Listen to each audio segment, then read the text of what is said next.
Mbak Yuni. Terima kasih. Oke, ya. Baik, terima kasih rekan-rekan pers. Jadi tadi sudah didengarkan semuanya replik dari penuntut umum seperti yang telah diperkirakan sebelumnya. Maka tadi malam secara khusus saya juga sudah menyiapkan untuk jawaban dupliks karena nanti dari penasihat hukum dan saya juga akan menyampaikan secara khusus. Tetapi dari replik tadi terlihat bahwa terhadap fakta-fakta yang kami sampaikan adanya rekayasa dan juga penyelundupan fakta serta kriminalisasi ternyata tidak mampu dijawab oleh penuntut umum. Bahkan kemudian terjadi penggiringan opini bahwa saksi-saksi dari internal KPK itu sepertinya adalah saksi fakta terhadap kejadian operasi tangkap tangan.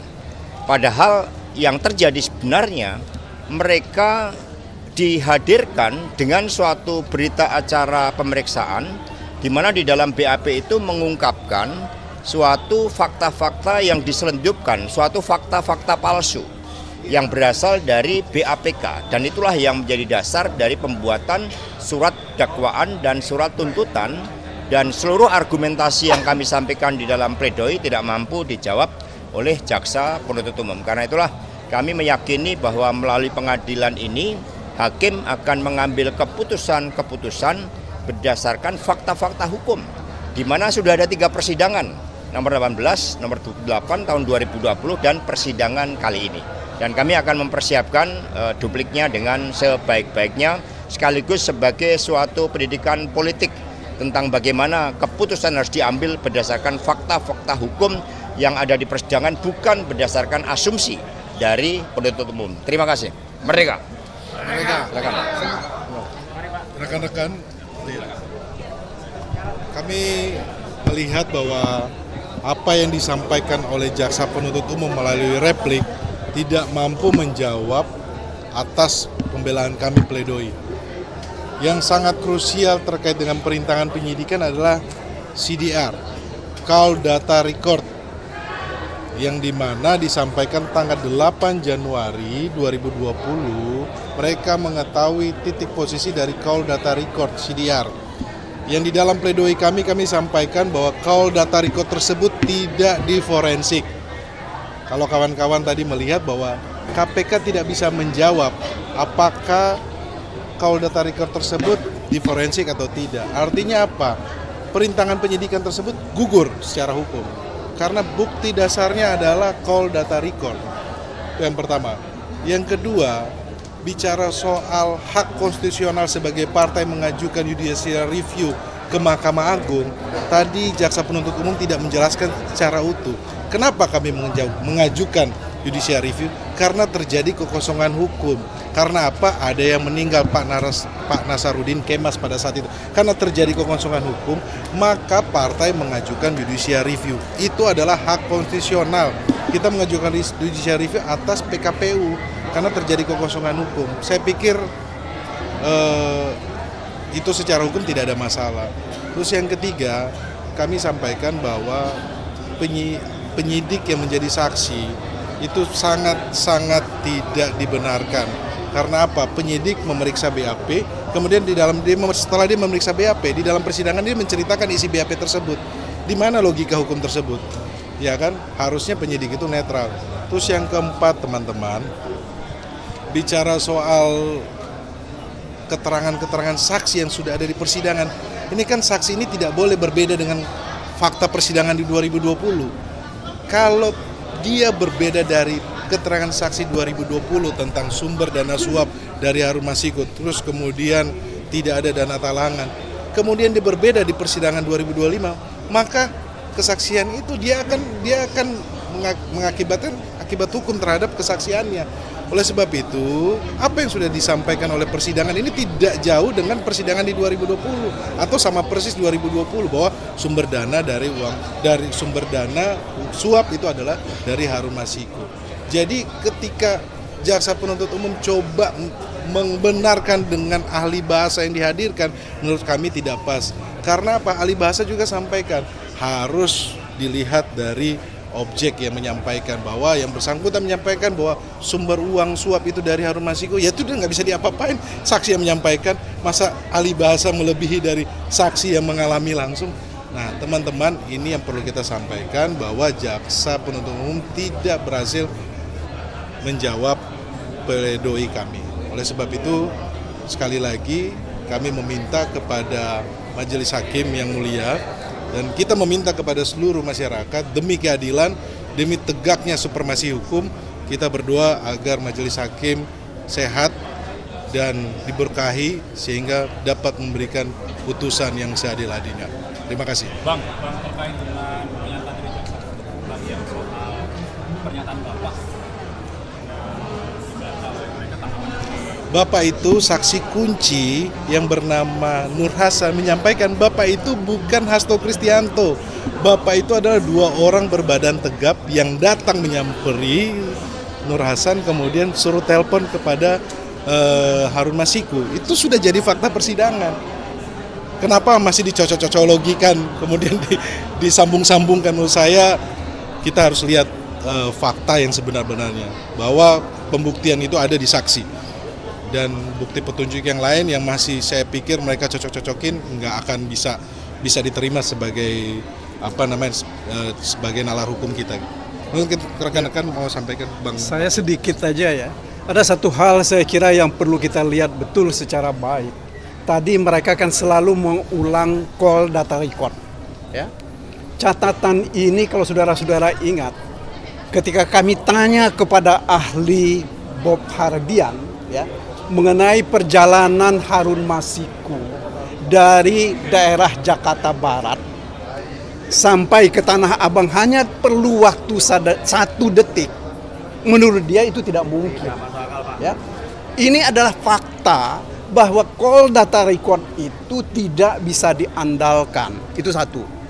Kemudian yang kedua, perjalanan apa yang mereka sebut sebagai hasil mengikuti kegiatan Nur Hasan dari Menteng ke yang mereka sebut ke PT IKA. Dalam waktu sekitar, ketika saya tidak keliru, itu sekitar pukul 17 atau hampir pukul 18 sore. Ya. Mulai keliling-keliling, bukan hanya sekedar sampai ke Mampang, tetapi juga sempat masuk ke Gatot Subroto, ya. Dan juga lewat ke komplek menteri. Itu menurut catatan mereka itu hanya memerlukan waktu 15 menit. Ini sesuatu yang tidak mungkin. Ahli itu pun kemarin saya ingat betul mengatakan bahwa itu juga tidak mungkin. Jadi apa yang hendak kami katakan adalah apa yang disampaikan terutama penolakan oleh penuntut umum dengan dalih menggunakan teknologi khususnya call data record. Ini sudah terbantahkan dengan fakta-fakta di persidangan, bahkan juga diterangkan oleh ahli-ahli mereka. Ini yang pertama, ya. Kemudian yang kedua, saya kira perlu diperjelas lagi mengenai obstruction of justice, ya, terkait dengan kegiatan di PT IKA. Ini kan yang selalu mereka katakan bahwa ketidakbisaan mereka menangkap Harun Masiku di PT IKA itu karena dia berlindung di sana. Sementara secara real tidak ada satu bukti pun, tidak ada seorang saksi pun yang mengatakan bahwa Harun Masiku itu beserta Pak Hasto berada di PT IKA. Ya. Yang mereka bisa tunjukkan adalah dari call data record bahwa mereka ada di sana. Tetapi kan nggak ketemu.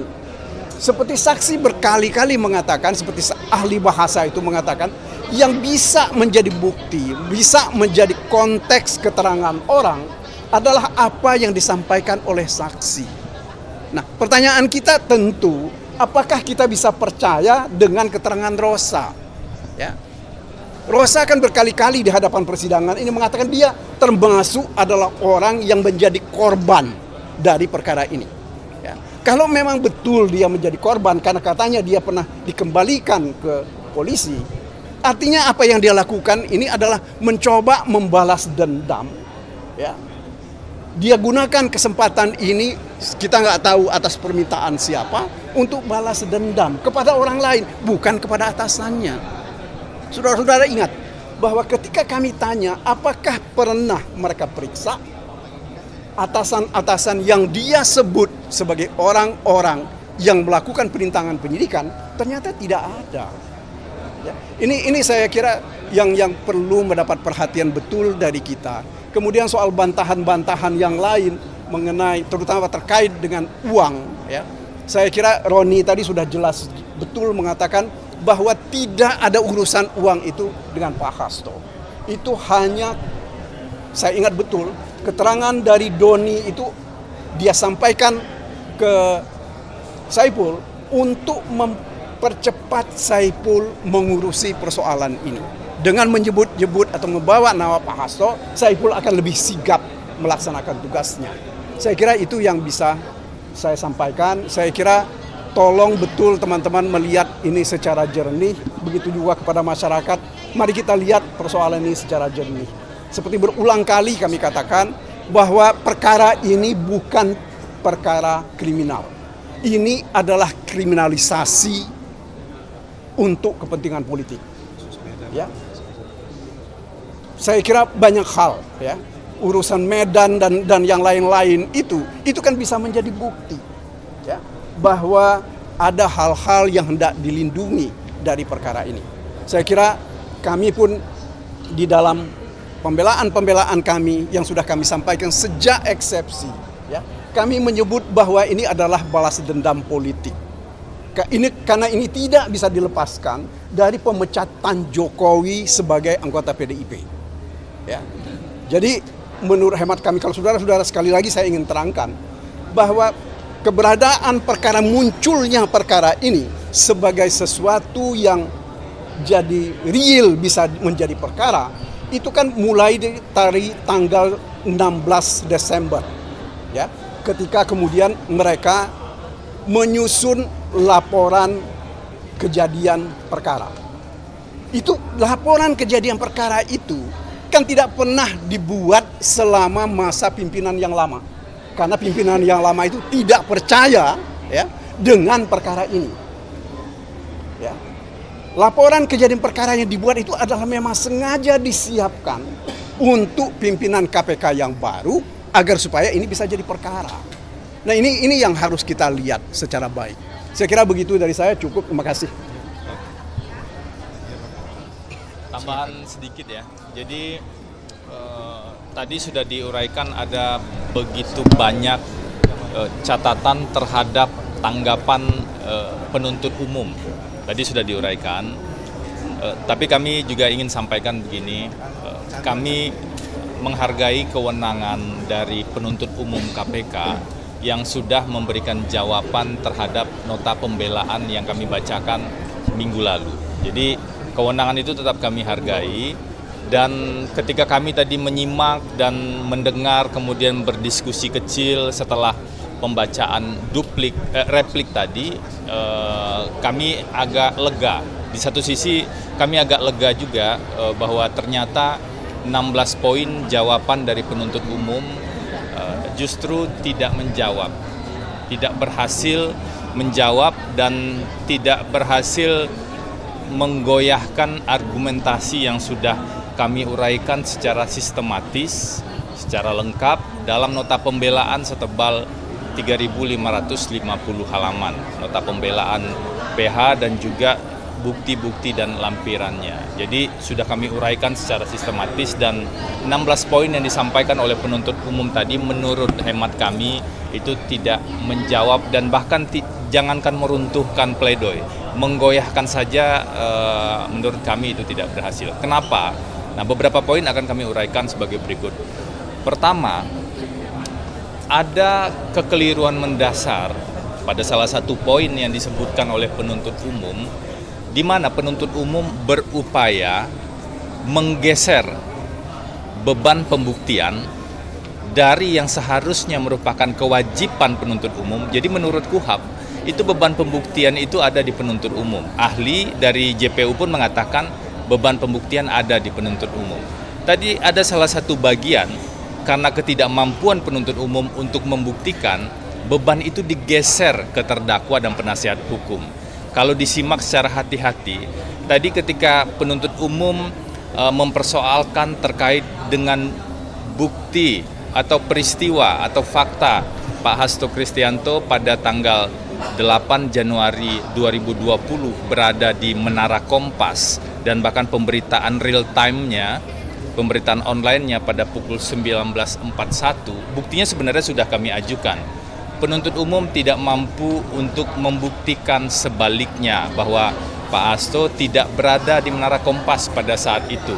Apa yang dilakukan, apa yang diuraikan oleh penuntut umum tadi, beban pembuktian yang seharusnya berada di penuntut umum yang tidak mampu dibuktikan digeser, seolah-olah mengatakan karena terdakwa atau PH tidak menghadirkan saksi-saksi yang ada di sana, maka hal tersebut dikesampingkan.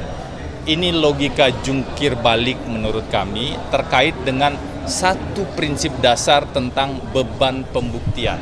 KUHP kita, Kitab Undang-Undang Hukum Acara Pidana kita, ataupun undang-undang tentang pemberantasan tindak pidana korupsi dan undang-undang KPK itu mengatur beban pembuktian itu ada pada penuntut umum.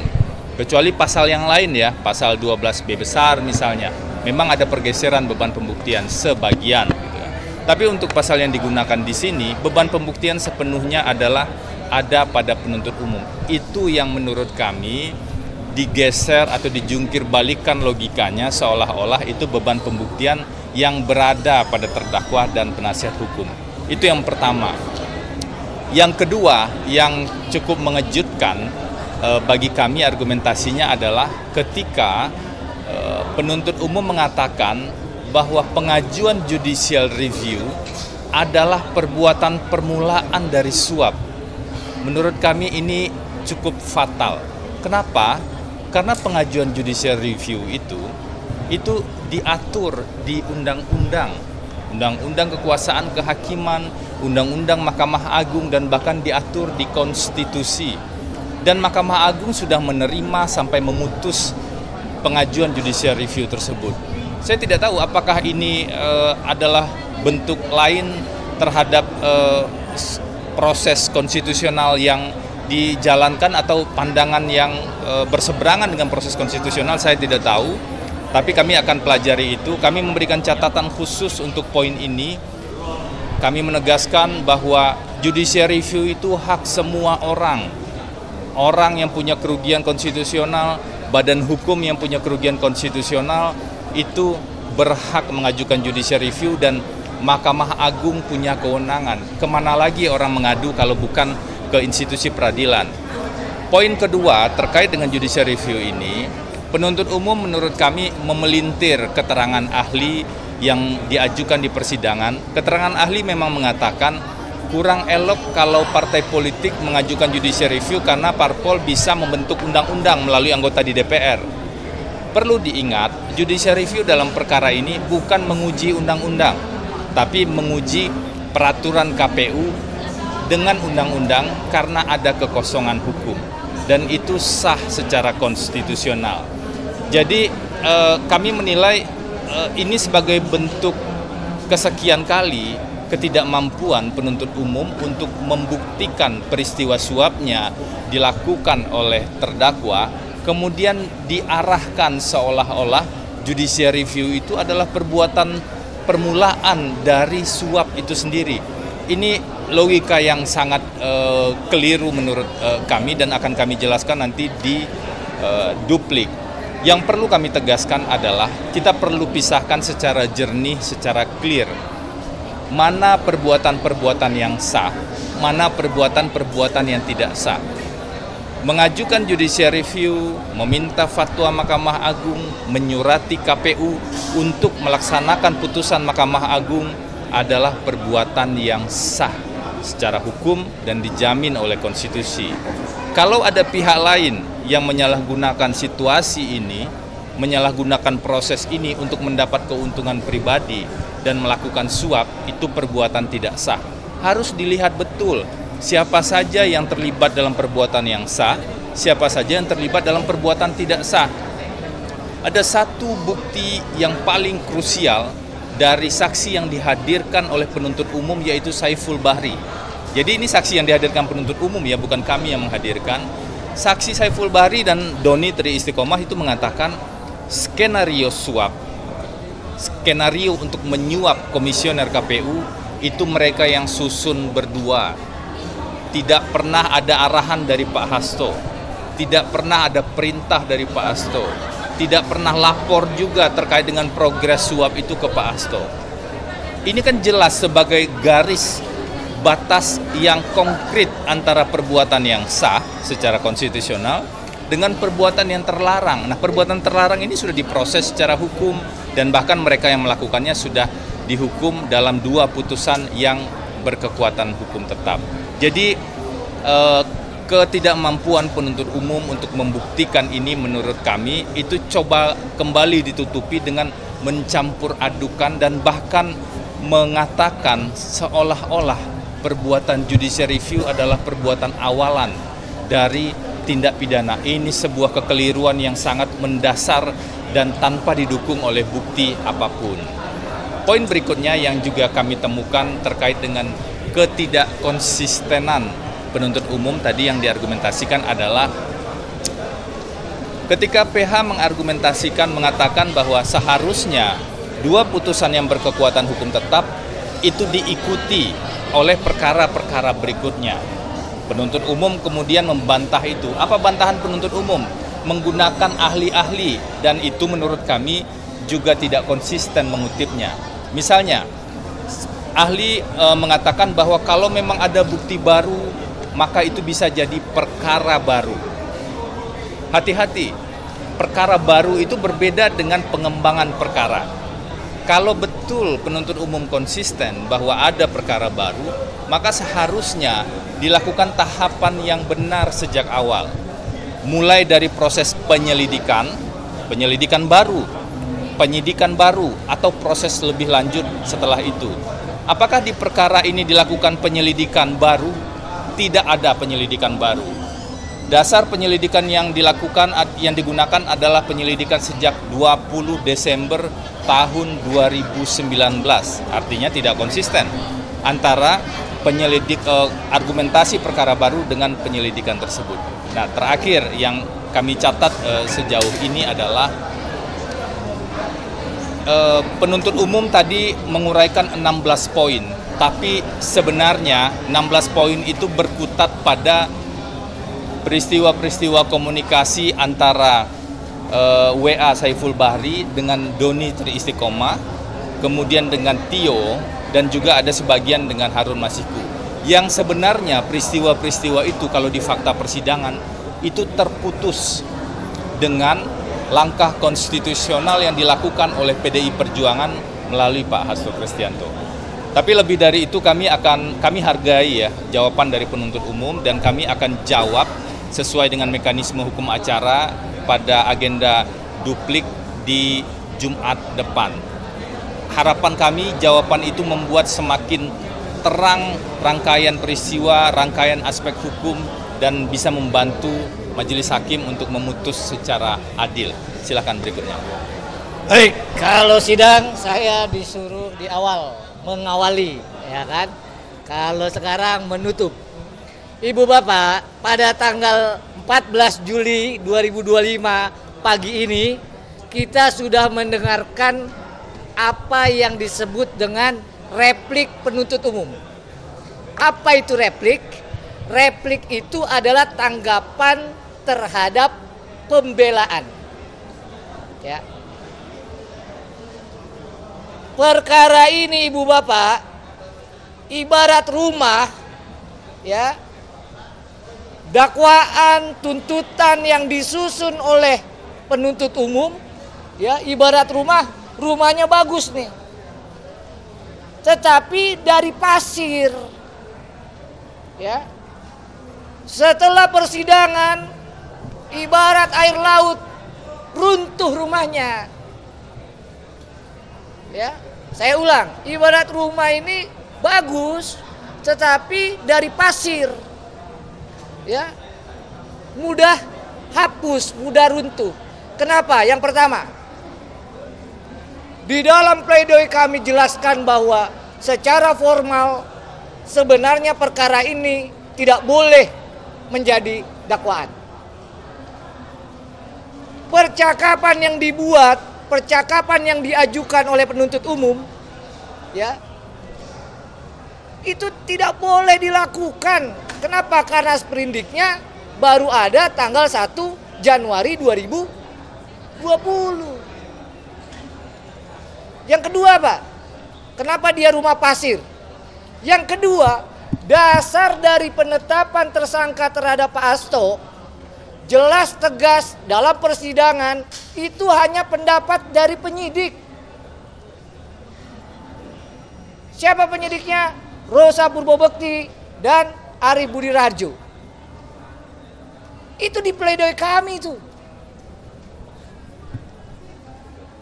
Maka kalau kita pakai hukum acara pembuktian, apa boleh orang ditersangkakan berdasarkan asumsi pendapat? Boleh nggak? Nggak boleh. Apalagi yang mau kita sampaikan bahwa rumah ini rumah pasir nih. Ya. Kalau ibu bapak dengarkan ya replik tadi, ya, itu mungkin pendapat kami ya lebih mirip skrip sinetron tuh. Kenapa? Karena isinya dramatisasi kedekatan Pak Hasto dengan Saiful. Isinya apa? Dramatisasi percakapan Pak Hasto dengan Rizky Aprilia. Jadi replik tadi itu dramatisasi tuh. Tidak menjawab pledoi, fakta juridis, fakta hukum yang terungkap di persidangan yang kami ajukan dalam pembelaan. Kalau ibu bapak sering bersidang, itu wajar. Kenapa wajar? Saya pun kalau jadi penuntut umum, susah Pak mendakwa menuntut perkara ini. Kenapa susah? Ya, ini perkara Pak Hasto didudukan sebagai pemberi suap, bukan penerima suap. Biasanya tokoh-tokoh ya atau orang penting, pejabat itu bukan pemberi tetapi penerima. Lah sekarang Pak Hasto didudukan sebagai pemberi suap. Kan susah buktikannya. Ya, apalagi seorang sekretaris jenderal PDI Perjuangan dibilang nalangin duit 1,5. Hebat betul orang ini Harun Masiku. Ya. Memang caleg dia doang. Ratusan Pak. Itu kesulitan pertama, posisi dari Pak Hasto itu sebagai pemberi suap. Yang kedua kesulitannya apa? Kalau dalam perkara suap Bapak Ibu biasanya apa? Ada uang yang disita. Benar nggak Bu? Makanya kalau perkara suap selalu tuh langsung tuh pimpinan KPK atau penyidik, ya kan, narok tuh duit tuh di meja tuh. Yang bisa dihubungkan dengan pemberi atau penerima. Dalam perkara ini Bapak Ibu tidak pernah ada uang yang disita yang ada kaitannya dengan Pak Hasto. Itu membuat kesulitan. Yang ketiga apa? Tidak ada percakapan yang jelas betul-betul membuktikan bahwa Pak Hasto itu nalangin duit. Tidak ada percakapan yang betul-betul tegas ya menyatakan Pak Hasto itu memberi suap. Coba lihat perkara lain. Ada percakapannya, geser dong, apel dong, kardus dong. Benar nggak? Dalam perkara ini nggak ada. Itu kesulitan yang ketiga. Kalau saya jadi penuntut umum, apalagi kesulitannya? Tidak ada saksi yang mendukung. Pertanyaan saya, 16 saksi yang dihadirkan, siapa yang menyatakan uang itu berasal dari Pak Hasto? Siapa? Nggak ada. Ada saksinya siapa? Nggak ada. Nah makanya sekali lagi muncullah pasal 21 perintangan. Kalau perintangan Bapak Ibu sekalian, ya sudah kami jawab dalam pledoi. Ya, Pak Hasto tidak ada di PT IKA. Pak Hasto tidak pernah memerintahkan Kusnadi. Pak Hasto tidak pernah memerintahkan Nur Hasan. Pak Hasto kooperatif. Maka kita di sini Ya, sekali lagi 14 Juli 2025 kita berdoa ya, semoga majelis hakim berani memberikan keputusan ya, memberikan pertimbangan untuk memutus Pak Hasto bebas dari segala tuntutan. Terima kasih. Oke. Kalau menggunakan hukum pembuktian, ya, kita bisa pastikan majelis hakim akan memutus bebas. Kalau pakai hukum pembuktian, kan pertanyaannya sederhana, Bu.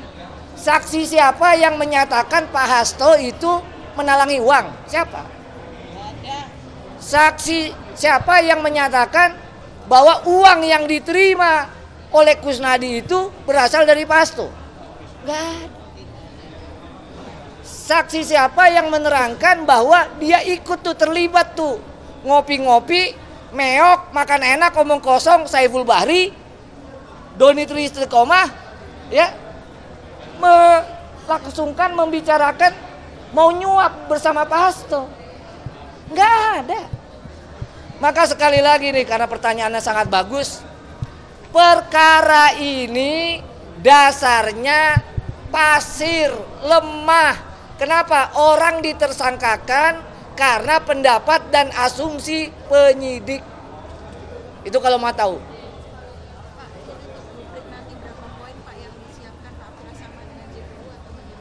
Duplik adalah tanggapan terhadap replik. Ya. Tentu poinnya kami akan tetap pada pembelaan kami. Isinya tunggu hari Jumat. Ya, tunggu tanggal main kita ketemu lagi. Ya, makasih ya.